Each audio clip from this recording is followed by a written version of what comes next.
Apartado 1. Primera reunión. El proceso de aprendizaje. El marxismo rechaza la concepción tradicional de la enseñanza como un proceso en que una persona activa enseña y muchas personas pasivas aprenden.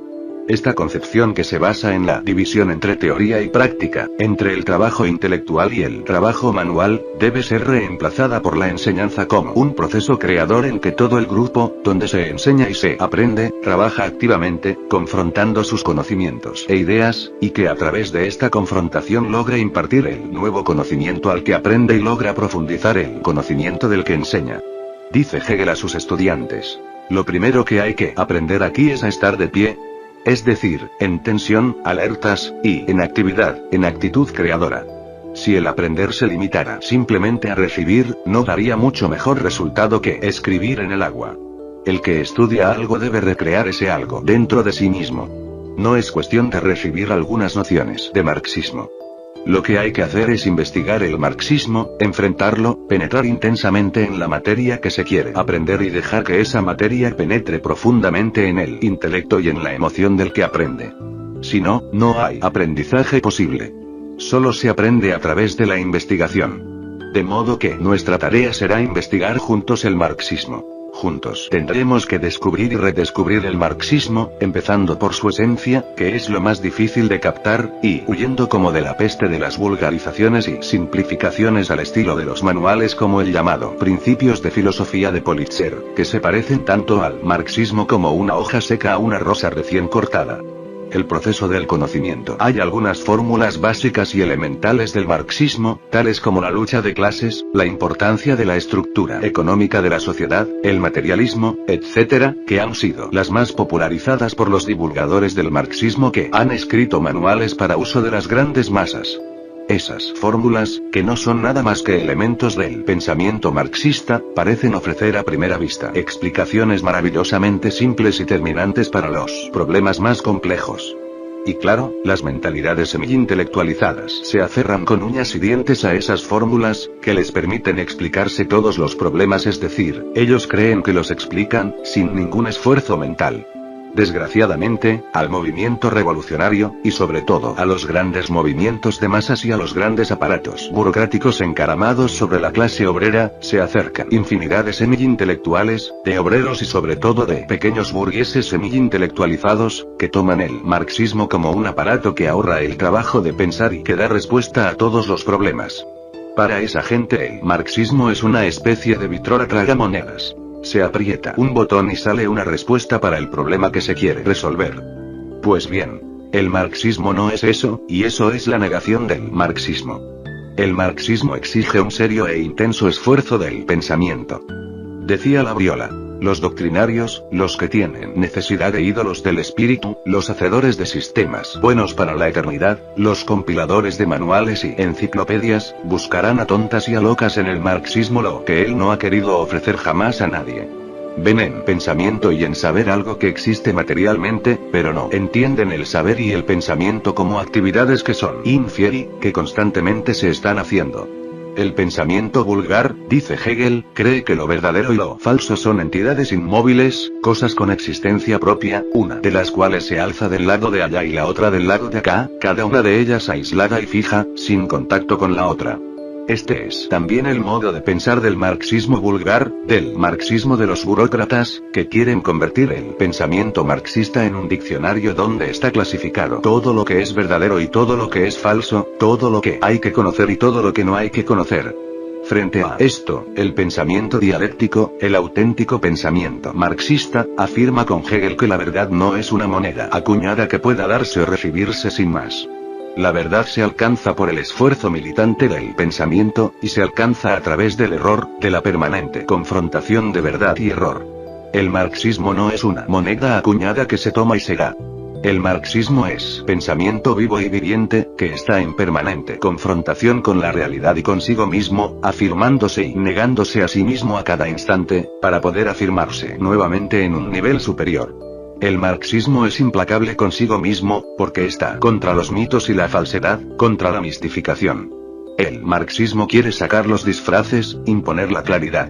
Dice Lukács: para el proletariado la verdad es el arma de la victoria, tanto más cuanto que es la verdad sin subterfugios. Todo esto que hemos afirmado quiere decir que debemos tener en cuenta lo siguiente. Aquí no vamos a recibir el marxismo en píldoras. Aquí vamos a conocer las líneas fundamentales del marxismo para investigarlo después cada uno con su pensamiento. Tengamos en cuenta además que este salón, este grupo de gente que constituimos nosotros, constituye un sistema social, y refleja a la sociedad en que vivimos. La sociedad, sus diferencias de clase, sus desgarramientos materiales e ideológicos, están ya aquí, en este grupo, dentro de nosotros, en los conocimientos, los hábitos, la personalidad que cada uno trae ya cuando cruza esa puerta. Y la sociedad está también en este pequeño sistema social que constituye nuestro grupo, porque desde este momento en que nos hemos reunido para estudiar juntos el marxismo, todos estamos asumiendo roles respecto a cada uno de los demás. Estamos teniendo e iremos teniendo diferencias y agrupamientos, simpatías y antipatías, prestigios y falta de prestigios. Es decir, que todas las categorías de la sociedad y los conflictos existentes en la sociedad están ya en nuestro grupo, como en todo grupo de trabajo. Y nosotros, a diferencia de lo que ocurre con la enseñanza tradicional, que finge ignorar estos problemas, tenemos que ser conscientes de ellos y hacerlos explícitos, y aprovechar las tensiones y conflictos que surgen para hacer más penetrante y más profundo nuestro estudio del marxismo. Esquema del curso. Concreto, abstracto, concreto. Entiendo que el objetivo que nos proponemos es decir, tomar los hilos conductores fundamentales del pensamiento marxista que permitirán después una investigación personal del marxismo por parte de cada uno. Podemos alcanzarlo en 8 reuniones básicas.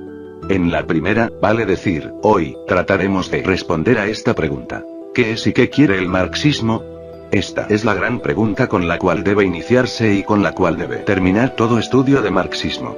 Dentro de unos momentos vamos a enfrentar esta pregunta. Y en nuestra última reunión vamos a discutir de nuevo acerca de qué es y qué quiere el marxismo, pero en un nivel superior, más rico en contenido. Es decir, vamos a ir de un enfoque sintético y concreto del marxismo, que haremos hoy, a un enfoque analítico y abstracto, o sea, tomando no la totalidad sino elementos aislados, que haremos en próximas reuniones. Y finalmente volveremos a realizar un enfoque sintético y concreto, pero mucho más concreto que el que haremos hoy, porque entonces tendremos a nuestra disposición un contenido más rico, tendremos el conocimiento conceptual y el conocimiento interpersonal que iremos obteniendo en nuestras sucesivas reuniones. El orden de los problemas que estudiaremos en las próximas reuniones está dado por la siguiente consideración. Existen 3 categorías, es decir, 3 puntos de vista para estudiar la realidad que son básicos para comprender el marxismo. Estas categorías son la naturaleza, el trabajo y la sociedad. La naturaleza es la realidad fundamental de donde proviene la vida en general, la vida del hombre en particular y los elementos básicos para perpetuar la vida del hombre. La sociedad es la realidad propiamente humana, inseparable del hombre, porque jamás ha existido el hombre como individuo aislado, y al decir hombre decimos implícitamente sociedad. Y el trabajo es la actividad creadora mediante la cual el hombre, es decir la sociedad, actúa sobre la naturaleza y modifica al hombre mismo y a la sociedad. Pues bien, la concepción de las relaciones entre sociedad, naturaleza y trabajo es el ABC de la filosofía marxista, y a eso nos dedicaremos en la próxima reunión.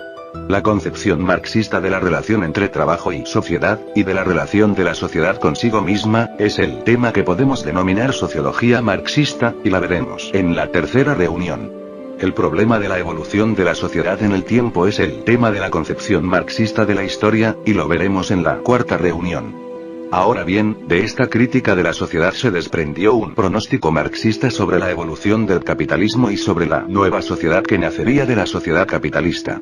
Y se desprendió también una política marxista tendiente a destruir la sociedad capitalista. El problema del pronóstico marxista, es decir, la teoría del socialismo, lo veremos en la sexta reunión. El problema de la política marxista, en la séptima reunión. Y finalmente, en la última reunión, veremos cuáles son los problemas actuales, los nuevos problemas y los nuevos enfoques para los viejos problemas con que se enfrenta hoy en día el marxismo. Y así responderemos nuevamente, pero disponiendo de nuevos elementos, a la pregunta que vamos a enfrentar por primera vez ahora mismo. ¿Qué es y qué quiere el marxismo? El marxismo es 1. Una concepción general y total del hombre y del universo. 2. Es, en función de esa concepción del mundo, una crítica de la sociedad en que nació el marxismo, es decir, la sociedad capitalista, y 3. En función de esa crítica y como resultado de ella, es una política, es un programa de acción para la transformación revolucionaria de la sociedad, para la creación de un nuevo tipo de relación entre los hombres. En general, para el público, incluso para el público que supone ser marxista, el marxismo es solo una crítica de la sociedad capitalista y un programa de lucha por el socialismo. Pero en realidad estas son solo partes del marxismo, y partes subordinadas a la concepción marxista del hombre, que es la esencia y el punto de partida del marxismo, lógica y cronológicamente. Por eso, para responder a la pregunta de qué es el marxismo y qué quiere hay que comenzar, imprescindiblemente, por la parte esencial y menos conocida, más oculta, podría decirse, del marxismo, que es la concepción marxista del hombre. El marxismo afirma que nada hay en la Tierra y sus alrededores superior al hombre mismo. El único creador que el marxismo reconoce es el hombre, que con su trabajo crea un mundo nuevo y modifica a la naturaleza y se modifica a sí mismo. El marxismo rechaza el concepto de Dios y de cualquier fuerza extrahumana o sobrehumana, situada por encima del hombre y que domine al hombre, se la llame Dios, historia, destino o Espíritu Santo. Para el marxismo, todo el poder que las religiones atribuyen a los dioses no es más que poder humano que el hombre, por diversas circunstancias, ha proyectado fuera de sí mismo y las atribuye a seres o cosas existentes fuera de él. El marxismo cree que el paraíso y el infierno no están fuera del mundo, en el más allá, sino aquí, en la tierra. Y que el creador y el amo del paraíso y del infierno es el hombre, que los crea con su trabajo. Y el marxismo no cree que la historia se detendrá un día, que vendrá un diluvio y luego la humanidad se precipitará en un infierno eternamente lleno de torturas o en un paraíso donde no habrá problemas de ninguna naturaleza. El marxismo cree que siempre habrá problemas, luchas y conflictos. Pero es profundamente optimista, porque cree que el hombre es capaz de forjar un destino cada vez más humano. Es decir, un destino en el que el hombre no explote a otro hombre, en el que el hombre pueda aplicar el grueso de su capacidad creadora no a luchar contra otros hombres para comer y vestirse, sino crear una vida más llena de confort y belleza, de solidaridad y libertad, es decir, una vida más propiamente humana. Es decir, que ese futuro venturoso que las religiones ponen en el cielo y para después de la muerte, el marxismo lo pone en el más acá y sobre la tierra, no como producto de la muerte sino como producto de la vida creadora del hombre. Es decir que el marxismo es profundamente optimista, y esta sola característica basta para hacerlo irreductiblemente enemigo de toda religión. Pero atención. El optimismo revolucionario del marxismo no tiene nada que ver con el progresivismo. El progresivismo cree que las contradicciones se resuelven por sí mismas a lo largo del tiempo. Así, oculta al hombre su propio papel y anula el elemento humano activo, sin el cual no puede haber ningún progreso. Lukács. La confianza en el ilimitado progreso del campo de la URSS y del socialismo, por ejemplo, es la réplica pseudo-marxista de la confianza que tenían los liberales spencerianos del siglo pasado en la paz perpetua y el mundo de fraternidad librecambista que se alcanzaría con el comercio universal. El marxismo tiene optimismo y confía en el porvenir. Pero su optimismo no es el optimismo ciego y complaciente del progresivismo. El marxismo sabe que la categoría de peligro es esencial, es parte integrante y fundamental de todo proceso de avance y desarrollo, y también del proceso de desarrollo de la humanidad. Y por lo tanto sabe que el término de ese proceso puede ser la catástrofe, y que las más grandes posibilidades de crear un mejor destino humano van incesantemente acompañadas por las más tremendas posibilidades de volver hacia atrás y anular todo destino humano. Y el único que tiene la llave de cambios para indicar el camino que se tomará es el hombre. Solo la voluntad activa y consciente del hombre decidirá. Por ejemplo, si construiremos un nuevo mundo con el átomo o si semidestruiremos al mundo también con el átomo. La alienación. Las religiones creen que los sufrimientos del hombre, la explotación del ser humano por otro ser humano, existen porque el hombre es hombre, y solo pueden dejar de existir cuando el hombre muere. Por eso hablan de la salvación del hombre post-mortem, en el más allá. El marxismo, al contrario, afirma que el sufrimiento humano y la explotación del ser humano existen porque el hombre todavía no es plenamente humano, porque se ha alienado, y solo dejarán de existir cuando el hombre sea plenamente hombre y se desaliene. Por eso no habla de salvaciones en el más allá sino del rescate del hombre, del reencuentro del hombre con sus nuevas cualidades. Hemos utilizado las palabras alienación y desalienación. Estas dos palabras sintetizan los dos conceptos fundamentales del marxismo. El concepto de alienación y de la lucha por la desalienación son la esencia, el corazón del pensamiento marxista. Alienación quiere decir que el hombre está dominado por cosas que él creó. Alienación quiere decir que el hombre ha proyectado partes de sí mismo, las ha transformado en cosas, y que esas cosas dominan al hombre. Y desalienación quiere decir que el hombre ponga bajo su control esas cosas que le oprimen y que son partes de sí mismo, productos de su trabajo. Desalienación quiere decir que, al dominar esas partes de sí mismo que se han convertido en cosas que hoy lo oprimen, el hombre se reencuentre consigo mismo, se rescate a sí mismo. ¿Cómo se produce la alienación del hombre? Desde que existe, el hombre está ligado a tres realidades que se vinculan intensamente entre sí. Ellas son el trabajo, la reproducción de necesidades nuevas y la familia. El trabajo es la suma de todos los esfuerzos, ante todo prácticos, y después también teóricos, que el hombre tiene que realizar para poder sostener su vida en general. La producción de necesidades nuevas es producto del trabajo realizado para satisfacer las necesidades primarias, porque para satisfacer una necesidad el hombre crea un instrumento, y esto a su vez origina una nueva necesidad, y así hasta el infinito. Pero los hombres no solo trabajan para satisfacer sus necesidades elementales, no solo se crean nuevas necesidades, sino que también hacen otros hombres, es decir, se reproducen. Se entra así en la relación entre hombre y mujer, padres e hijos, es decir, la familia. Pues bien, en estas tres realidades, trabajo, producción de necesidades nuevas y producción de hombres o familia, están dados todos los elementos que originan la alienación del hombre a lo largo de la historia hasta nuestros días. Por el trabajo nacen objetos, que poseen una especie de existencia independiente respecto de su creador, que es el hombre. En las sociedades primitivas, donde el productor consume sus propios productos, esta independencia del objeto se agota rápidamente en el momento en que su creador lo consume.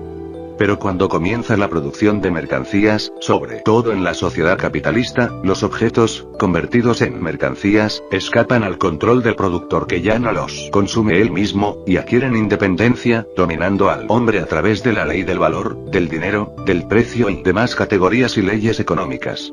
Por otra parte, tanto la producción de objetos como la producción de otros hombres solo pueden hacerse por la cooperación de distintos individuos. De esta cooperación surge una maraña de relaciones sociales y de instituciones que van aumentando en extensión y complejidad y terminan por dominar al hombre, apareciéndosele como cosas tan naturales y alejadas de su control como los astros o los otros planetas. Además, ya en la producción de otros hombres existe una situación que cada vez se desarrolla más a medida que progresa el dominio de la humanidad sobre la naturaleza. Se trata de la división del trabajo. Hombre y mujer tienen distintas funciones en el trabajo de la reproducción, y esta es la primera división del trabajo que conoce el hombre. Pero después surgen nuevas divisiones. Surge la tremenda división entre el trabajo manual y el intelectual. Y surge la posibilidad y luego la realidad, de que una parte de la humanidad se convierta en beneficiaria del trabajo de la otra parte. Surge la posibilidad para algunos hombres de apropiarse del producto del trabajo ajeno. Y con la división del trabajo comienza el desarrollo unilateral del hombre. Desde el comienzo de la división del trabajo cada uno tiene una ubicación determinada y exclusiva, que le es impuesta y de la cual ya no puede salir. El hombre ya no es más primordialmente hombre. Es ante todo obrero o campesino o burgués o artesano, y tiene que seguir siéndolo si no quiere perder sus medios de vida. Y bien, la división del trabajo, el trabajo productivo y la producción de nuevas necesidades se desarrollan a través de la historia, y con ellas crecen los objetos producidos por el hombre pero que el hombre no domina. Se acentúa la unilateralidad del desarrollo de cada hombre. El hombre se aliena respecto de sus obras, de las cosas que él creó, es decir, se le aparecen como objetos extraños regidos por leyes propias que se le imponen pese a su voluntad. Y finalmente, al dividirse la sociedad en clases, el hombre se aliena respecto de sí mismo, y se produce la alienación entre el hombre y el hombre. Así como los productos de su trabajo le resultan cosas cuyo control se le escapa, el hombre comienza a utilizar a otros hombres como un medio o instrumento, como una cosa para la satisfacción de sus necesidades propias. El hombre se convierte en una cosa, en mercancía que otros hombres compran para sus fines. Y todo lo que el hombre trabajador produce ya no solo se le aparece como una cosa extraña que él no domina. Ahora ese producto de su trabajo se convierte en un poder extraño, en el poder de otra clase, de otros hombres que se encuentran sobre él. Y desde entonces, al quedar alienado, el hombre queda alienado de su trabajo. Ya no solo los productos de su trabajo aparecen ante el hombre como cosas y poderes extraños. Ahora es su propio trabajo el que le resulta algo extraño, externo. El hombre ya no trabaja porque trabajar es la esencia humana y solo en el trabajo se realiza el hombre. Ahora el hombre alienado trabaja para vivir. El trabajo ya no es la condición y el supuesto superior de la vida, sino que es simplemente un medio, un instrumento, no para realizar la vida sino para satisfacer las necesidades biológicas más importantes. Este es el panorama general muy abuelo de pájaro, de lo que el marxismo llama la alienación del hombre, y que podemos resumir en unos pocos puntos. La alienación se revela en que los productos del trabajo del hombre cobran existencia independiente. El mundo de las cosas creadas por el hombre se mueve independientemente de la voluntad humana. Las relaciones sociales entre los hombres aparecen como cosas que escapan también al control del hombre y parecen regirse por leyes propias, casi naturales. El producto del trabajo de una parte de la humanidad se transforma en poder de la otra parte de la humanidad. El hombre ya no existe como hombre sino como parte de hombre, como obrero o tendero, como intelectual o picapedrero, como parte de hombre, nunca como totalidad humana. El hombre mismo se convierte en cosa, en instrumento que otros hombres utilizan para sus propios fines, y, en fin, el trabajo mismo también se separa del hombre y se convierte en cosa. Ya no es la realización de la capacidad creadora del hombre sino un instrumento para satisfacer necesidades. ¿Y en qué consiste la alienación del trabajo? Consiste ante todo, dice Marx, en que el trabajo es externo al obrero, es decir, no pertenece a su ser, y por tanto en su trabajo el obrero no se afirma, sino que se niega, se siente insatisfecho, infeliz, no desarrolla una libre energía física y espiritual, sino que agota su cuerpo y destruye su espíritu. Por eso solo fuera del trabajo el obrero se siente dueño de sí, y en cambio se siente fuera de sí en el trabajo. Está en su casa si no trabaja, y si trabaja no está en su casa. Por lo tanto su trabajo no es voluntario, sino obligado. Es un trabajo forzado. No es la satisfacción de una necesidad, sino tan solo un medio para satisfacer necesidades extrañas. Tan extraño es el trabajo, tan poco pertenece al obrero, que apenas desaparece la coacción física o de otro orden, el trabajador escapa del trabajo como de la peste. El trabajo alienado es un trabajo de sacrificio de sí mismo, de mortificación. Ciertamente el trabajo produce para los ricos cosas maravillosas, pero para el obrero, deformaciones. Sustituye el trabajo por máquinas, pero arroja a una parte de los obreros a un trabajo bárbaro, y transforma a la otra parte en máquina. Produce cosas espirituales, pero para el obrero produce idiotismo y cretinismo. Manuscritos, traducción de M.P. Esto decía Marx en 1844. Pues bien, los mejores sociólogos norteamericanos están llegando en nuestros días, por vía empírica, a las mismas conclusiones, y ellos redescubren el problema de la alienación del hombre. La película La mujer del prójimo, que debería llamarse A solas firmas sin anticipo, puesto que su título en inglés es No Down Payment, merece verse porque es una excelente y descarnada manifestación de la forma en que vive la clase media yankee, y allí se ven claramente algunos aspectos esenciales de la alienación de un pequeño pueblo burgués contemporáneo en un país capitalista privilegiado. La concepción marxista de la libertad, proponiéndose llegar a las masas más atrasadas, y precisamente para poder llegar a las masas, el marxismo se vulgarizó, se simplificó. Y pagó un precio tremendo, porque se desnaturalizó y perdió su riqueza, y llegó a ser confundido con una simple interpretación económica de la historia, o con un programa de mejoras para la clase obrera. A eso quedó reducido. Y luego, los aparatos burocráticos que se erigieron sobre la clase obrera y que adoptaron el marxismo como un instrumento para la justificación de su política, ayudaron con todo su poderío material a mantener las nociones vulgares del marxismo y a ocultar su esencia, esto es, la lucha contra la alienación, la lucha para desalienar al hombre. Claro, los aparatos burocráticos tienen que ocultar esto porque equivale a su propia liquidación. Si el marxismo fuera solo luchas por mejoras económicas, o por la reorganización de la economía, los aparatos burocráticos no correrían ningún peligro, y hasta podrían presentarse como fieles ejecutores del marxismo. Pero si el marxismo es y efectivamente eso es, lucha permanente contra la alienación, es decir, contra todas las potencias materiales y místicas que oprimen al hombre, entonces los aparatos burocráticos están absolutamente condenados, y no hay convivencia posible entre ellos y el marxismo. Se explica así que en el llamado Diccionario Filosófico Marxista de M. Rosenthal y P. Judin el concepto de alienación no aparezca en ningún modo, ni explícita ni implícitamente, ni directa ni indirectamente. En un texto de 1842 Marx escribió que la libertad es la esencia del hombre. Henry Lefebvre ha retomado esta cita olvidada y afirma con profunda razón que el marxismo nace de una aspiración fundamental a la libertad, de una exigencia impaciente, de un deseo de florecimiento. Un crítico estalinista le reprocha que con esto quiere fundar al marxismo no sobre el materialismo y la ciencia sino sobre una exigencia moral. En realidad, tiene razón Lefebvre. La concepción de la desalienación, de la liberación del hombre, es la esencia del marxismo.